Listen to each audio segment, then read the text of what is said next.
Hi guys, welcome to another edition of GamingNight. This is part 2 of the talisman video. If you're watching this, go back and watch part 1 if you want to know the components and the breakdown basically how a game is played. But basically here, I'm going to be talking a little bit about a round of play, and then I'm going to discuss a little bit about the game, and then show some gameplay footage with sound, and then go to the review. So anyways, as my turn comes up here, I had a choice between one area of the crypt. I am choosing the crypt because the crypt is, in my opinion, a better choice for me.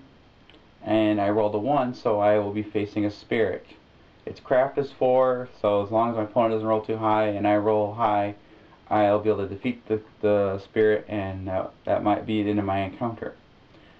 But as you can see here, I could easily have used a fate token with the expansion. The upgrade pack comes with fate tokens and the newer versions of them. The fate is good for many things, but in this situation I chose to stick with the rolling the 1. So that's that. Now my friend comes up here, and she has a choice between going to the one area where she can draw 2 cards or the woods. Being she's just starting out, her best option is to go to the woods, 1 card. Less chance of anything ganging up on her. So she draws a wild boar now, and its strength is 1. So all she has to do is roll high, and Mike here roll his dice and roll low, and she can easily kill the boar. Well, as you see here, she finished off the boar, no problem. So she gets to carry that character as experience points of 1, and if she gets a total of 7 craft or more, she can upgrade her strength up. If she got her strength up to 7 points or more, for every 7 points increment of value, you will get increase your strength by 1. However, you can only do that. You can't use a leftover. So if she had to beat something with strength 8, and she uses 7, but it doesn't carry over the experience. It's 1 and done. So, anyways, that's that. Then my friend Mike here, he rolls a die, moves where he needs to go, and he got one of the easiest cards to deal with. Get 2 gold. Just get 2 gold. Your turn's done. You have nothing bad. You can get money to buy some stuff at stores later on if you roll it. Now, the other one here that I had to draw was a phantom, and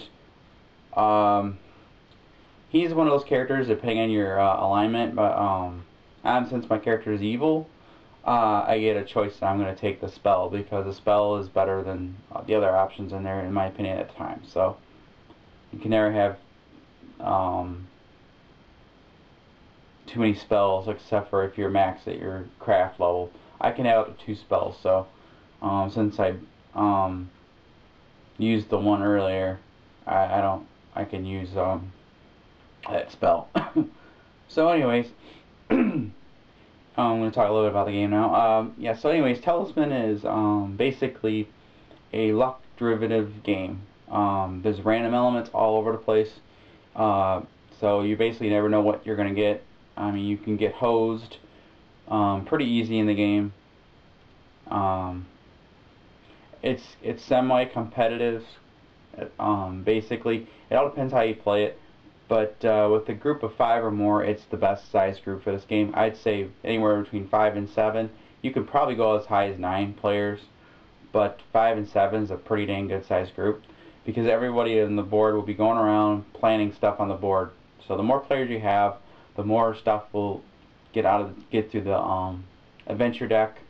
And if someone has an item, you want to take a risk of battling them. If you're like a thief, could basically go around stealing stuff. Or you can then go around knocking each other off if you get in that kind of mood. So the game's basically, you could play it any way you want. You can basically have everyone for themselves, or you can get competitive where you try to knock each other off while you're playing the game too as well. These are one of these games that just you pick up and play really easy. Your whole object is to get to the center. It's not an easy task to do. You basically have to make sure your character is high enough level and start gradually progressing. The time on the box is way off. You could spend easily 4 hours to finish a game. With more players, it does go a little quicker, but not necessarily. It all depends on the luck that they draw. what you roll on dice and all that stuff. So this game's very random. So if a random game isn't your thing, it's a very light game. There's enough expansions for it to add whatever style of you want to add. The dungeon adds more harder stuff to do. So that's pretty much it.